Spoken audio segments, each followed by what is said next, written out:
బీసీలకు విద్యా ఉద్యోగ స్థానిక సంస్థల ఎన్నికల్లో 42% రిజర్వేషన్లు కల్పించడం కోసం రాజ్యాంగ సవరణ చేయాలని BC JAC chairman Munasa Prasanna Kumar demand చేశారు.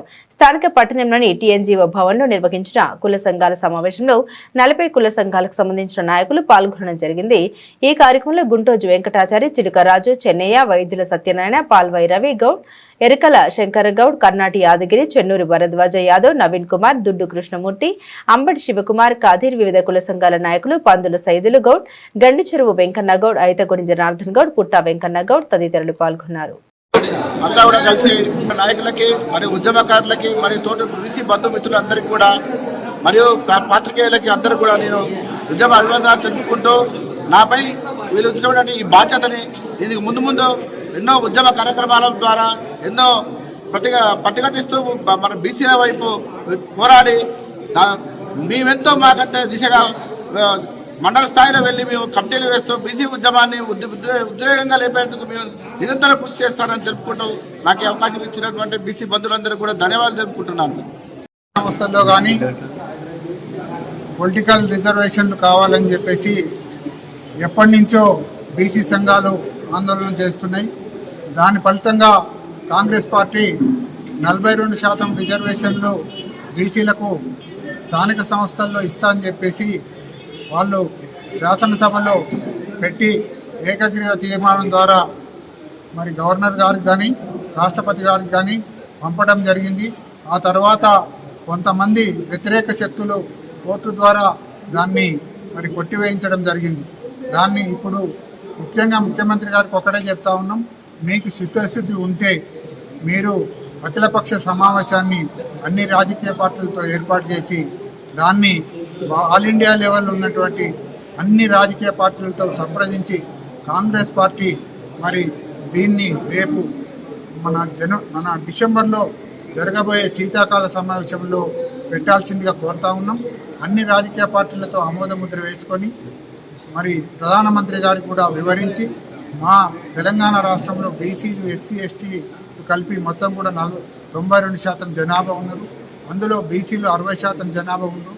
వాళ్ళ న్యాయమైన డిమాండ్ ఉంది కాబట్టి వాళ్ళకు 42% రిజర్వేషన్ ఇస్తానికి మేము ముందున్నామని చెప్పేసి అక్కడ ప్రధానమంత్రిని ఒప్పించి ఇక్కడ పార్లమెంట్లో ఆమోదం చేసుకొని రాజ్యసభలో ఆమోదం చేసుకొని 9th షెడ్యూల్లో పెట్టి దాన్ని రాష్ట్రపతి ఆమోద ముద్ర వేసి ఆ తర్వాతనే స్థానిక సంస్థల్లో ఎన్నికలకు వెళ్లాల్సిందిగా మేము ప్రభుత్వాన్ని డిమాండ్ చేస్తున్నాం. దీనికోసమే నల్లగొండ జిల్లాలో పెద్ద ఎత్తున ఆందోళన కార్యక్రమాలు, తెలంగాణ రాష్ట్రం మొత్తం కూడా ఆందోళన కార్యక్రమాలు జరుగుతూ ఉన్నాయి. అక్కడ కూడా మరి జేఏసీలుగా బీసీలు జేఏసీలుగా ఏర్పడడం జరిగింది. రాష్ట్ర జేఏసీకి మరి బీసీల లెజెండ్ ఆర్ కృష్ణ గారు చైర్మన్గా, అట్లాగే మా నల్లగొండ జిల్లాకు మరి బీసీ యువరత్నం మరి మునాస ప్రసన్న కుమార్ గారిని మరి ఆర్ కృష్ణ గారు నియమించిండు. ఇక్కడ ఉన్నటువంటి అన్ని కుల సంఘాల్లో మరి ఆమోదముద్ర వేసినాయి.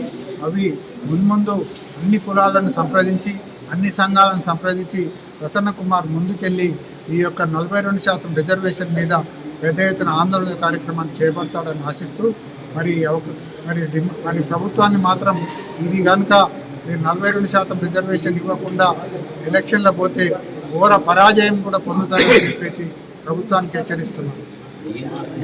చైర్మన్గా ఎన్నిక చేసినందుకు ప్రత్యేకమైన ధన్యవాదాలు ఆర్కృష్ణ గారికి.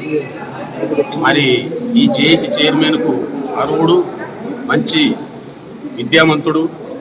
మరి వీరి యొక్క ఉద్యమ రూపకంగా పల్లె పల్లెన ఊరున మండలానికి మొత్తం ఈ ఉమ్మడి ఈ 6 నియోజకవర్గాలు చైతన్యం చేసి మరి ఈరోజు వందలాది మంది వచ్చారు, రేపు వేలాది మంది రావాలని చెప్పేసి మన ప్రసన్న కుమార్ని అభినందిస్తూ అవకాశం ఇచ్చినందుకు ధన్యవాదాలు.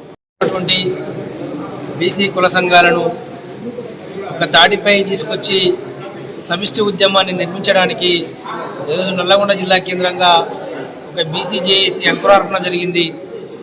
ఈ BC joint action committee Telangana ఉద్యమ తరహాలో బీసీ భావజాలాన్ని గ్రామ స్థాయికి తీసుకెళ్లడానికి అది తన యొక్క కార్యాచరణను రూపొందించుకుంటా ఉంది.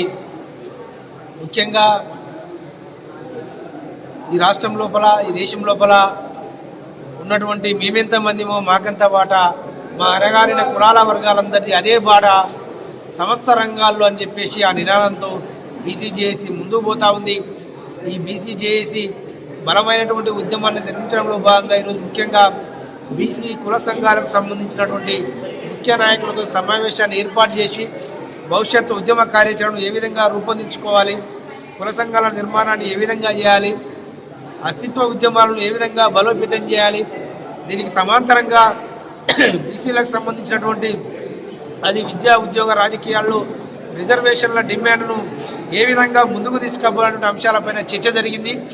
ఈ చర్చను నల్లగొండ జిల్లాలో ఉన్నటువంటి 6 నియోజకవర్గాలకు దీన్ని విస్తృతపరచడమే కాదు, అన్ని కుల సంఘాలకు సంబంధించినటువంటి కమిటీలను నిర్మాణం చేస్తాం. ఆ ఐడెంటిటీ ఉద్యమాలు నిర్మిస్తాం. అంతిమంగా ఐడెంటిటీ అలయన్స్తోని ఈ యొక్క నల్లగొండ జిల్లా కేంద్రంలో రాబోయే కాలం లోపల అతి త్వరలోనే ఒక బలమైనటువంటి బహిరంగ సభకు ఈ యొక్క కార్యాచరణ సిద్ధం చేసుకుంటా ఉన్నాం. ఈ నల్లగొండ జిల్లా బీసీ ఉద్యమం రాష్ట్రానికి వివిధ జిల్లాలకు స్ఫూర్తిదాయకంగా నిలుస్తున్నటువంటి ఒక బలమైనటువంటి భరోసాతోని ఈ యొక్క బీసీజేఏసీని ముందుకు తీసుకుపోతా ఉన్నాం. దీనికి బీసీ సంఘాలలో పనిచేసినటువంటి నాయకులు, ఆయా కుల సంఘాలలో పనిచేస్తున్నటువంటి నాయకులందరూ కూడా అద్భుతమైనటువంటి ప్రోత్సాహాన్ని, అదేవిధంగా తోడ్పాటును, వారి యొక్క సహకారాన్ని అందిస్తూ ఉన్నారు. ఆ యొక్క పెద్దల స్ఫూర్తితోని దీన్ని జయశంకర్ చెప్పినట్లు ఆ బీసీ ఉద్యమానికి సంబంధించినటువంటి బీసీ భావజాలాన్ని, ఉద్యమ నిర్మాణాన్ని నిర్మిస్తూ ఈ దేశంలో ఉన్నటువంటి ఆధిపత్య శక్తుల పార్టీలో ఉన్నటువంటి పాలకులకు కనివిప్పు కలిగేలా ఒక రాజకీయ ప్రక్రియలో, ఒక రాజకీయ వ్యవస్థలో ఒక కదలిక వచ్చేలాగా లోపల మా కార్యాచరణ ఉంటుందని చెప్పేసి, ఇందులో ఎలాంటి శేషభిషం లేకుండా మా ఉద్యమాన్ని మరింత ముందుకు తీసుకుపోవాలని చెప్పేసి ఈరోజు ఇంత పెద్ద ఎత్తున ఈ యొక్క బీసీ కుల సంఘాల నాయకులు వచ్చి చర్చ పెట్టి దాని యొక్క కార్యాచరణ రూపొందించడానికి అనేక సలహాలు సూచనలు ఇచ్చారు.